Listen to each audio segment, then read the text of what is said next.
En esta oportunidad vamos a conversar sobre un tema que se presenta con bastante frecuencia en la consulta pediátrica. Más o menos el 2 al 5% de las consultas pediátricas en general y hasta un 30% de las consultas en el consultorio de gastroenterología pediátrica corresponde a esta patología. Vamos a conversar sobre el estreñimiento infantil.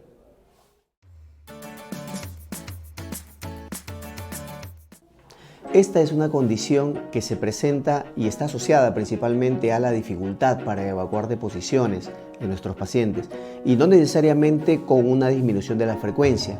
Hay pacientes que a veces acuden a la consulta con el antecedente de ser estreñidos porque defecan cada 2 o 3 días, sin embargo eliminan las deposiciones de una consistencia bastante normal y sin esfuerzo.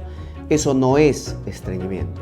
Por el contrario, hay pacientes que defecan todos los días, pero eliminan heces anormalmente grandes y de una consistencia muy aumentada que incluso llega a esfuerzo, dolor o sangrado para defecar. En este último caso, a pesar de ser una deposición frecuente, se considera estreñimiento. Y es que no solamente la frecuencia tiene que ver dentro de la definición, sino también la dificultad para evacuar. Llamamos, en conclusión, estreñimiento a aquella condición en la cual el paciente elimina deposiciones anormalmente grandes y con mucho esfuerzo, asociado muchamente a dolor frecuentemente, y también que en la gran mayoría de pacientes se presenta en forma infrecuente. Estamos hablando de 2 o menos deposiciones a la semana. Esta condición se puede presentar bajo 2 formas. En primer lugar, hablamos de estreñimiento funcional cuando no hay ninguna enfermedad asociada y simplemente el paciente tiene antecedentes familiares de estreñimiento y por un problema de malos hábitos o una dieta inadecuada, disminución de la cantidad de líquidos o disminución en la cantidad de ingesta de fibra bajo la forma de frutas y verduras pueden condicionar esta situación. Este estreñimiento funcional es el más frecuente. 90-95% de casos corresponden a este tipo de estreñimiento y principalmente tiene mucho que ver con algunas edades de riesgo. Por ejemplo, cuando el paciente que toma leche materna recibe una fórmula maternizada, cuando los pacientes empiezan a comer alrededor de los 6 meses, donde a veces por error se inicia solamente con alimentos como papa, zapallo, camote y se olvida de introducir fibra. Otra edad donde se puede presentar este problema es cuando los chicos empiezan a dejar el pañal y empiezan a hacer uso del bacín o del inodoro. Muchas veces hay bastante temor o no hay una buena transición y los nenes empiezan a retener deposiciones. Y otra edad frecuente es cuando van al colegio y cuando pasan del baño agradable del hogar a un baño que no necesariamente tiene las mejores condiciones en los centros educativos. Por eso los chicos empiezan a cambiar sus hábitos y muchas veces empiezan a retener deposición.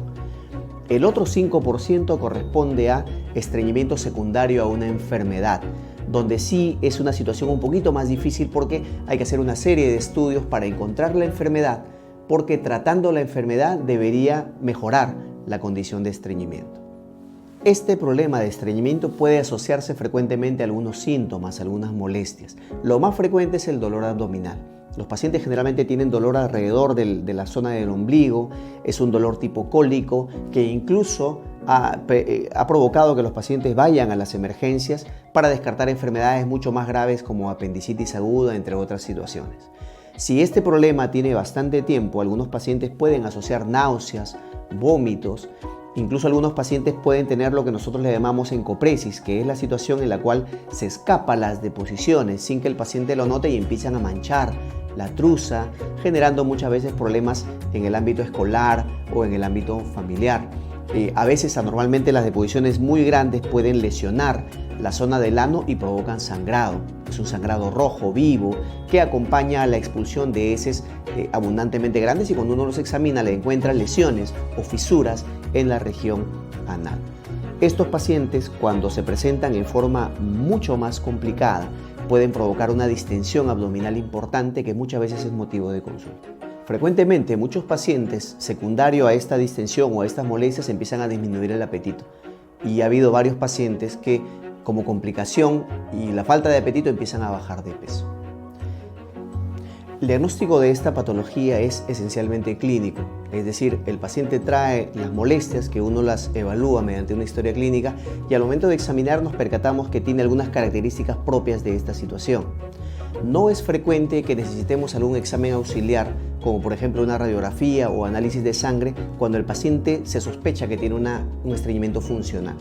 Solamente solicitamos exámenes especiales, que es una radiografía especial del colon, y algunos análisis cuando sospechamos que el estreñimiento es secundario a alguna enfermedad. El tratamiento está basado en primer lugar, cambio de hábitos, aumento de ingesta de líquidos, aumento de ingesta de fibras bajo la forma de verduras, frutas, frutos secos, aumento de actividad física, que también es importante mencionar porque los pacientes que tienen pobre actividad física tienen más riesgo de hacer estreñimiento. Esto está relacionado básicamente a que los chicos actualmente ya no tienen, digamos, actividades físicas al aire libre, casi siempre por una cuestión de seguridad o por una cuestión de costumbre. Cada vez están utilizando más dispositivos que les permiten distraerse, pero sin hacer actividad física, lo cual tampoco es recomendable.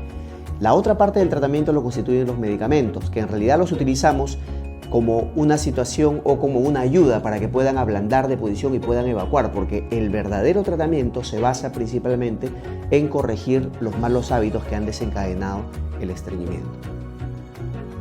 Un mensaje final que quiero darle a los padres es que muchas veces el estreñimiento no se considera una condición importante y muchos pacientes pasan mucho tiempo con dolor, mucho tiempo con algunas situaciones, incluso complicaciones, por no darle el verdadero valor a esta patología. Papi, mami, si ustedes evalúan o se dan cuenta de que su niño tiene alguna dificultad para evacuar, ¿sí?, es importante que vengan a la consulta. La dirección del consultorio está apareciendo en este momento en la pantalla, porque el estreñimiento es una situación que puede generar complicaciones a largo plazo que son importantes de prevenir, e incluso la prevención en esta patología es lo más importante. Muchas gracias.